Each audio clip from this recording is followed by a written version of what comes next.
So I think we were going to have the roundtable session leads come and do their quick PowerPoint. Thank you, Judy.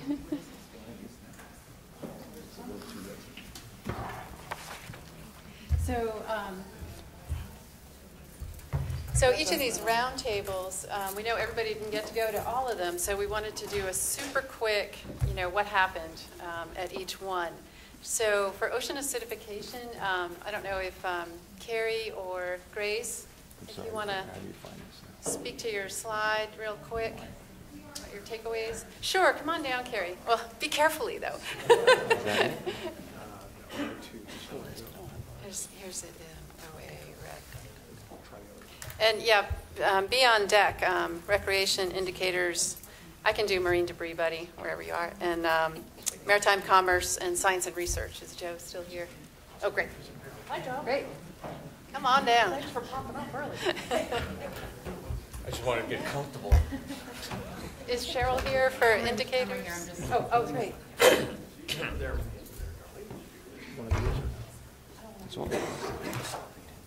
Sorry, that break was just too short to get everybody's stuff together real fast. But while we're waiting, anyone want to offer any initial thoughts, ideas, suggestions? Just a thanks for all of you who stuck around. I think we've got half the room left, but thank you for sticking around.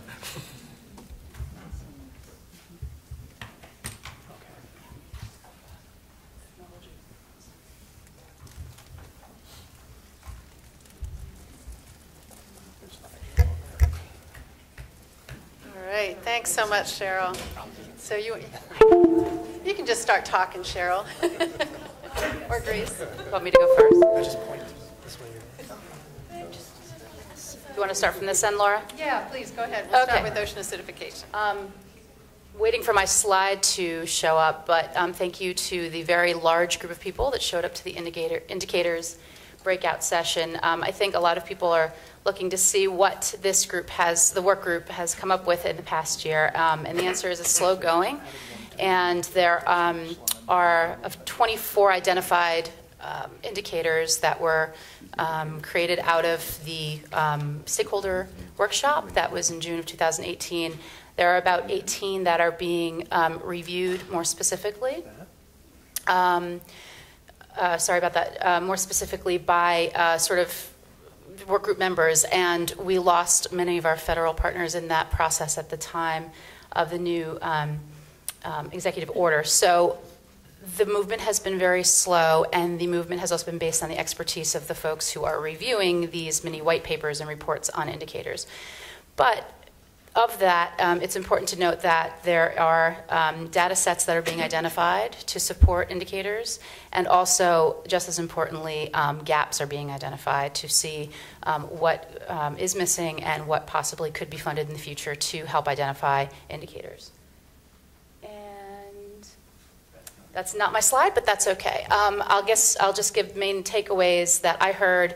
Regardless of, actually a number of people suggested specific indicators, but I think the main takeaway is that we want to be sure at this point that the indicators that have been identified are reflecting MACO's priorities at this point in time with the new restructuring, and I think that's pretty important.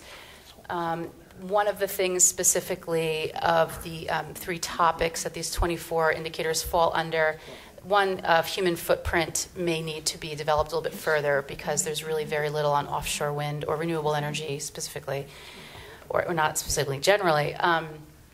And that's something that really should probably be looked at. So that's something that we spent some time discussing as well. Main takeaways that pretty much covers it. So I'm trying to be quick and pretty general here, but some things for next steps are definitely we need more of commitment from federal partners to help us to identify the right data sets for the right indicators. And even if that's providing the specific point of contact at your agency, that is something that would be very, very useful for folks on the committee. Also, funding in the future for some of these, to develop other indicators, but also for the data gaps and figuring out research programs or monitoring programs to help develop new data sets. to support those indicators. And finally, where is all of this going to live at one point? And we hope to develop a dashboard that could be put onto the portal for folks to use. And another great point that was brought up is that as indicators are being updated on that dashboard, that they are done so simultaneously, and that makes sense because you can't draw any good conclusions on the state of ocean health if you have a data set that is current and you're comparing it to something that is not as current. So. Sorry, Sherryll. Okay, that's OA. For some reason, we couldn't find your slide, That's but we got fine. the next one out. I'm sorry about that. So anyway, that was pretty much. It was a quick conversation. I think we could have sat there for a whole day and talked more about it. But I think that this is something that MACO should certainly continue to focus on and perhaps refine a little bit. And we can do that tomorrow, I hope. Great. Thanks for all your efforts on that, Sherryll. And please, from all of us, tell Karen Chitalo we're going to miss her so much. So Karen Chitalo, who you all probably know very well, is retiring in June, and she couldn't be here today, and she wished that she could be, so she sends her regards to everybody. Great, well, thanks. So Kari, I think we have your slide up now, ocean acidification, right? Yeah, no, this looks right. So thank you for everyone who attended the group for ocean acidification. So I am one of the co-leads for the Mid-Atlantic Coastal Acidification Network. So we're an entity of scientists, state, government, industry stakeholders, basically everyone who is concerned about ocean acidification. We have two big products that we are in the process of developing right now. We have two white papers, one on research priorities and one on monitoring priorities that are both in the revision stage of the peer review process. And in both of those, one of the big things we identified are gaps that are needed for the region. And so in our group discussion, we only got to the concerns and needs bullet points that we were tasked with. But in terms for concerns, and I think that this one's pretty ubiquitously discussed, is what are the effects on organisms? And those are organisms across all the different trophic levels. We also were interested in the effects on industry, so specifically aquaculture was called out, but of course there are a lot of other industry that could be affected by ocean acidification, as well as the lack of messaging and the need to maybe rebrand or reprioritize ocean acidification as part of the messaging we have so that meaningful policy could be made. One of the disadvantages we have in the Mid-Atlantic is that we don't have a direct situation to point to, like in the Pacific Northwest, where there's been a lot of upwelling effects that have caused a lot of larval shellfish kills. We're still very much in the new process of figuring out just how ocean and coastal acidification will manifest in the Mid-Atlantic, but we have a lot of evidence that there will be impacts. In terms of needs, and that first one there was the big one, is that we need more data. And this is data that's both spatial, temporal, and if you know anything about ocean acidification, there are 4 primary parameters that are used to describe the carbonate system. And in order to directly measure what's going on in the carbonate system, you need 2 of those 4 parameters. And the majority of acidification monitoring that's happening in the Mid-Atlantic just measures 1 of those parameters, so we're not able to fully capture the whole suite of the carbonate chemistry going on. So that prevents us from meaningfully understanding saturation states and other calcification rates. And so we need observations, ecological stuff, but we also really need to understand and prioritize and find funding sources. So once those 2 white papers come out, we need people, researchers, state entities, government, to actually do the gaps and actually fill in those needs, whether it's monitoring or research. There was also talk about needing risk assessments and looking at the socioeconomic effects. And of course, into this, we need data in order to have models that can scale up confidently to understand ocean acidification trends. And then lastly, identify the causes of ocean acidification. Dissolution of CO2 into the ocean is not the only effect of ocean acidification. Things like eutrophication and nutrients are causing localized effects for coastal acidification, and those have a potential mitigation and management application. So what are the potential pathways we could actually mitigate local impacts of coastal and ocean acidification? So that's it. Great, thank you, Kari. Kevin, non-consumptive recreation. Great. Thanks. We had a great turnout for the group. Stoked to see so many people show up for it. we didn't have Matt singing to us or playing us any music, so we missed out on that, but still had a good turnout. Basically wanted to highlight that data is important. I think we've heard that across the entire day, everything that we're doing. So here we're just looking at the economic data, social science. Is there more things we can do there? Citizen science. Where can we approach that? So it's really critical to highlight how important these uses are and the value to our economy and just an importance to us as a region from just a cultural standpoint. All these types of uses. We need to figure out how we can have more targeted outreach and engagement with all different users and our stakeholders and our partners. And we really want to look at how we can develop more data with our partners. One thing that came up was if one place is producing some kind of data that might be a citizen science data, it's really localized, but then how do we deal with that on the regional scale? Is there ways that we can work with our different partners across the region to say, this idea here is really important, let's expand that across the region and see how we can work into that, just the regional scope. So. Great. Thanks, Kevin. And you thought nobody would come. I know, right? Great. Next, Matt from Coast Guard. Hi, I had the Maritime Commerce Navigation Safety Work Group Roundtable. And this work group is basically information sharing amongst all the users of the waterways across the mid-Atlantic area. And so I came into this looking at, instead of being the one that has to create all these things that we get together and we chat every 6 months to do a quick webinar and talk about what's going on. And for the last little bit, it's been myself and Doug Simpson and Chris Skraba for a little bit coming up with these ideas. So I wanted to take today and gather information from the group about what their interests are and where we need to be going with this. And it was pretty interesting going through the conversation. The wind areas seem to be predominant concerns across the group, as well as developing some usage trends on a regional basis, kind of looking at how things are changing with deepening ports, the ultra-large container vessels coming in, how that's going to be affecting and what trends we see coming up from that.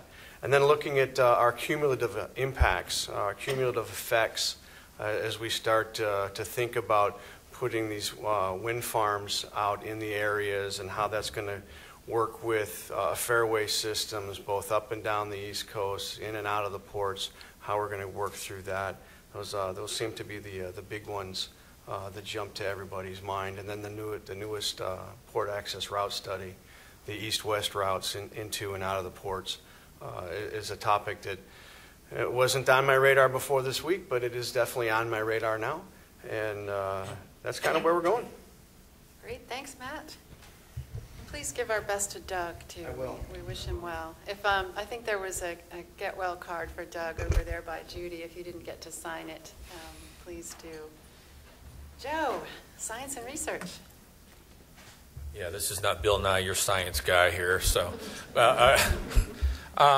first of all, I appreciate the turnout at the group. I think we had a rather healthy conversation here. But as you heard from Jessica, prioritizing science research projects and priorities is not the most exciting thing. It's probably one of our least favorite things, and I think that was a sentiment shared by a lot of us there. So we didn't do that. But what we did set out to do was kind of try to help frame the discussion regarding what is MACO's role in science and research in establishing science research priorities, and the role in the advocacy for getting their hooks into those who do fund the scientific research world. So some of the things that we talked about here is perhaps we should establish a committee that on one side that does the policy and another side that actually focuses on what the research requirements are, and those would be a committee within MACO who would then advise MACO on how to advocate for those specific science and research priorities.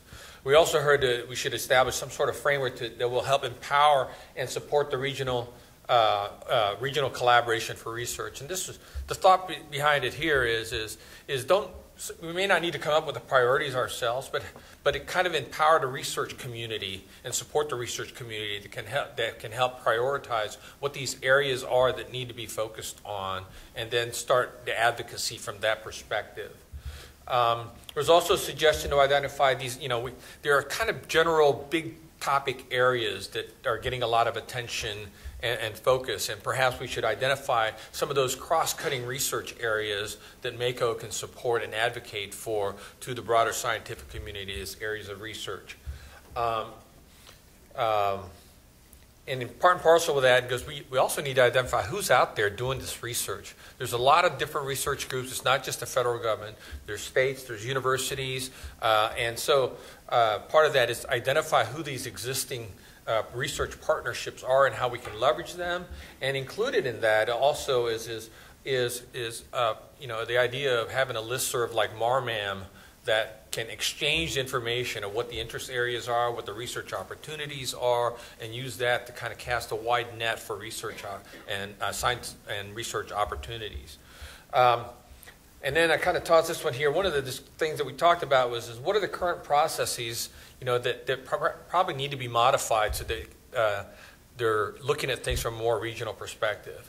And one of the things that is actually came up pretty close is this Ocean Indicators dashboard proposal that was put forth by the state of Virginia, supported by the rest of the Mid-Atlantic team. But because of the way the grants are reviewed, if it doesn't have direct benefit to that state, that it doesn't always get the make the cut. So perhaps the view here is how do we change these processes to go from its current way of looking at things, which is on a state-by-state level, to broaden their scope, to look at things at a more regional perspective and a regional benefit perspective. Some of the federal agencies are already doing that. I know BOEM's this has gone from a state-by-state look at offshore wind to a more regional perspective.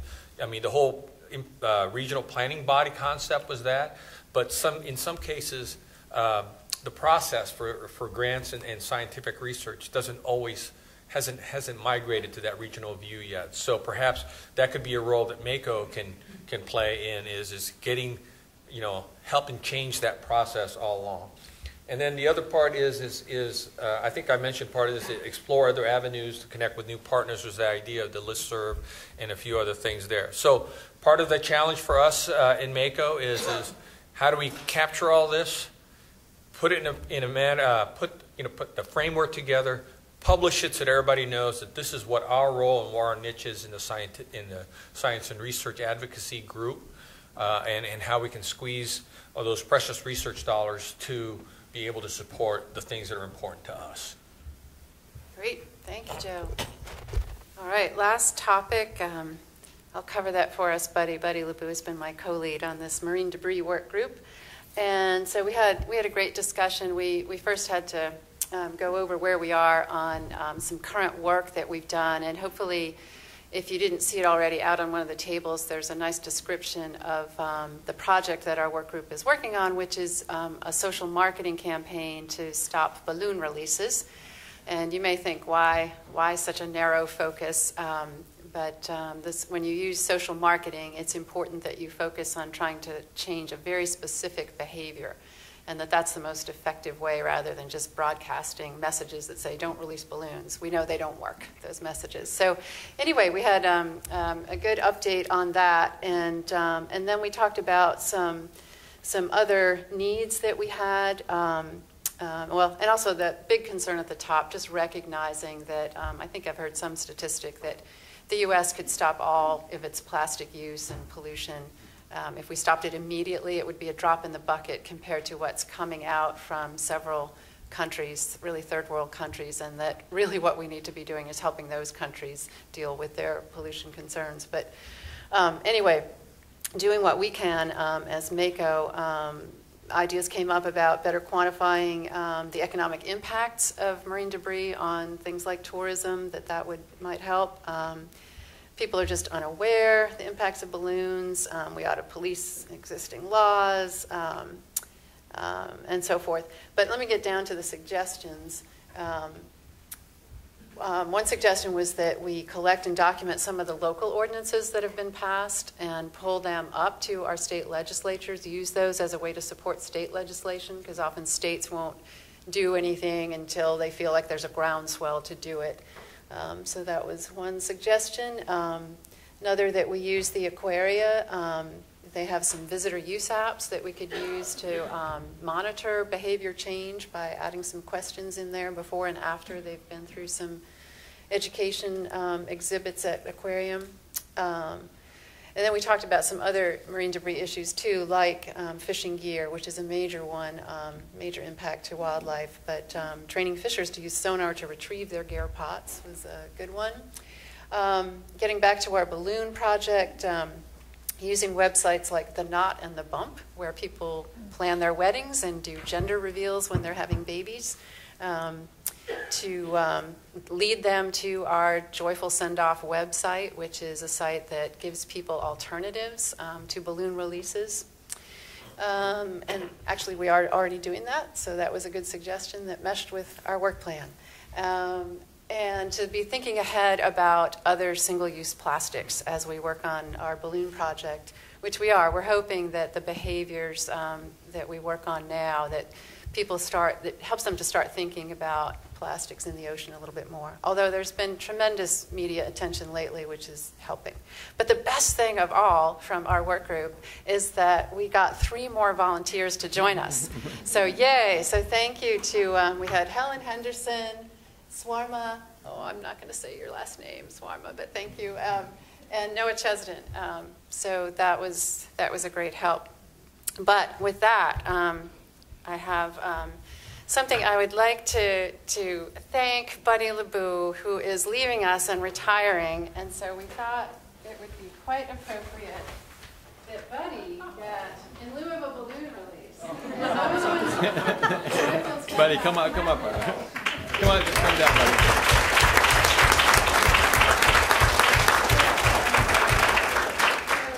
One of the things, so a great balloon wand, Buddy. Bubble wand. Extra backup bubbles. And we also, thinking of other single-use plastics, some paper straws, and a metal straw that comes with its own cleaning brush, and the ribbon wand with bells. You know, we can wave this around you. It's my retirement parties. And this is something that we did for weddings. It's a little champagne bottle that's actually a bubble blower. So instead of releasing balloons, blow your champagne bubble. But the best thing of all, being the Frenchman that you are, and now Carl might want to share this with you, but we got some really Thank you, buddy. And we have a card, and if anyone didn't get to sign it, see Buddy can sign it. Maybe he'll give you a certificate. I can't thank you enough. I mean, working with this group has been a highlight of my career. It's hard to leave it, especially seeing where it's going right now, and the new changes we're making. And, it's been a pleasure working with everybody in Mako, RPP, stakeholders. Thank you very much. Thanks, buddy. Thanks,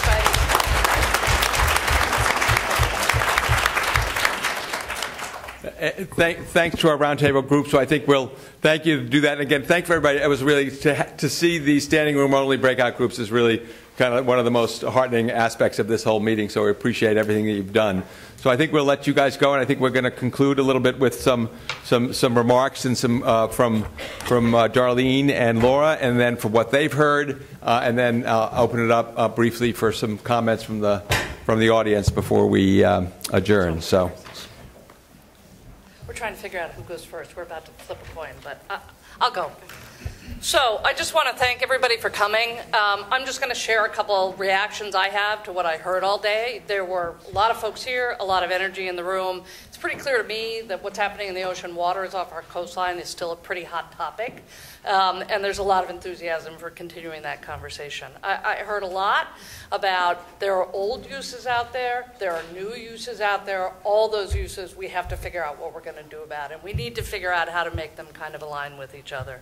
I also heard another theme that kind of ran through a lot of the conversations today was that data and the conditions are changing rapidly, and we're all doing the best we can to keep up, but we need to be mindful of that fact because climate's changing, the data's changing, the technology's changing. Trying to keep track of that and apply all that data in a way to make the best decisions we can is really a big challenge for us.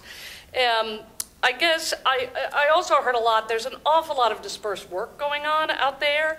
There are lots of opportunities to align that work and try not to duplicate each other's efforts. I don't actually think I heard any duplication today. We're always on the lookout for, oh, too many people are in this arena, but I heard a lot of opportunities between the conversations that happen formally up here from presentations and the conversations that have been happening informally. So, I think there's a lot of energy here. I think we've got a lot to sort through as MAKO over the next couple of days to figure out how we're going to take. Next couple of days, we only got tomorrow. Oh, okay, over the next couple of months as we continue these conversations to figure out how we package this in a way that makes the most sense. So thanks to everybody for coming, and thanks again for the university for hosting us. Go ahead. Thanks, Darlene, and I'll keep it brief. Everything she said, and really thank all of you for coming today. It's been great to see a few new faces and some of the old faces as well. We are really excited about moving forward, making Marco strong, making MAKO strong. I really feel strongly that if we don't do it, who will? And we are the forum, all of us together, to try to bring everything together. So as Joe always says, giddy up, let's make it happen. And thanks again to Tony for helping us plan this and facilitate it and to share this lovely facility with us. Yeah, we're not done yet because you all need to be thinking about sort of giving us your to-do list or takeaway. Before we open it up broadly, I want to give anybody who was sort of the co-leads for any of the plenary sessions or the discussion sessions, did any of them want to offer anything that they heard particularly from their sessions? I mean, everybody participated in that, but any comments from those sessions before we open it up? Okay, great. So let's just open it up for the remaining time to anybody. We still do have a speaker going around. If it doesn't get to you quickly, do speak up very loudly. And what should we do? What do we hear? Hi, Amy Trice. Thanks for the discussion. Hold it close, very close. It sounds really loud. Thanks for the discussion today. I wanted to highlight a couple of things that I think MAKO should focus on, sort of building on the work that you all have done for, 5, 8, 10 years now. One of those is stakeholder engagement. I think there's an expectation from the people who've been engaged in this process that will continue. The other is there's a lot of great work that you all have done on best practices and pre-application processes, and I think that is really critical, and a lot of that work, especially around offshore wind, is sort of bubbling up and beginning to be more of a conversation, and I think you all need to sort of focus a bit on that as well. And then the last one is you all are seen as sort of a forum for regional dialogue and management, and I think that needs to continue, and especially issues that are relevant to the region and are sort of complicated, sand management, offshore wind. We sort of, we being stakeholders, and I mean that as sort of industry, scientists, conservation groups, sort of see you all as the forum where that kind of conversation should happen, and I think there's some benefit to having that sort of regional dialogue and you all being the place for that to occur. Great. Thanks. Please, we'd like to hear some more voices. Oh, we're just passing it down. This is a very democratic process. Yep, Brent Greenfield with the National Ocean Policy Coalition, and I would just echo Amy's point, especially on the stakeholder engagement. As was noted earlier, there is flexibility in this new construct, and I would just encourage everyone involved to embrace that, especially when it comes to bringing in partners outside of government and academia, including in the business community. So, thank you. Great. Just keep passing it down. This is great. Tom Harrington, Monmouth University. I do second the idea of creating a science and policy committee or separate committee. We did that at ASBPA, a very similar organization, about 10 years ago, and that was transformational for us in the ability to push issues forward into the public discussion, as well as inform what was going on the Hill. So I do think that would be a great idea for this group. Great. Keep it moving. I'll chime in. There you go. Steve Everett, Stockton University. One thing that I did think of today a little bit is as we look towards data collection and adding data to some of the data gaps that we discussed in some of the groups was having this group encourage the academic involvement in those, and when, whether it's through an RFP process or other, just encourage the academics to be involved rather than just going straight to the industry for two purposes. One, just to have those groups involved, but also as a way to encourage workforce development. The more we can have our students engaged in practical and meaningful data collection, the better their experience, because I think we all know the days of research for the sake of research is over. It's all practical and it's all applied. So that would provide good opportunities. So first time here with this group, you're all doing a great job, and that's my thought. Great. Ditto, ditto, and ditto. In the research and science group, we discussed just that. Were you in there? See, you should have been. About using student interns for credit through the academic institutions who are involved, and the science committee could work on that. I think that it could be very useful. A lot of students getting their master's and their PhD, and some even with their undergraduate, they can get credit for that, so they don't have to be paid. The second thing is, with this policy committee, what we discussed in that one group was that you really need people who can find out where the money is. The science people can help do that, but then lobby Congress, because if the federal agencies clearly have a lot of work to do and not enough staff. That's pretty clear. They were very nice about not saying the two specifically. But lobbying so that they can get the money they need. Our congressional delegations in the Mid-Atlantic are now in charge of a lot of the important committees in the House. And I think senators of the other party would still be supportive of a lot of this. And I really think we should be able to push for money for actually some of the programs for this organization, which is I'm very happy with all the things that have been happening over the last 10 years, but also to get money for the federal organizations who have the scientists, for the most part still, who can do a lot of this work, but they need more of them. Great. Thanks. Not sure we will lobby, but we may educate and analyze and develop information and develop a needs analysis, and there's a lot of things that we can do other than lobby, I think, around that stuff. Other comments? Someone down here? This is quick. I don't know if there's any Sea Grant directors here, but I would think getting them to work together to think about just sharing a little bit every year, and we can start to think about some regional things if all the Sea Grants work a little bit together. Where is Peter? He was here. Yeah. Sure. Other comments, suggestions, assignments?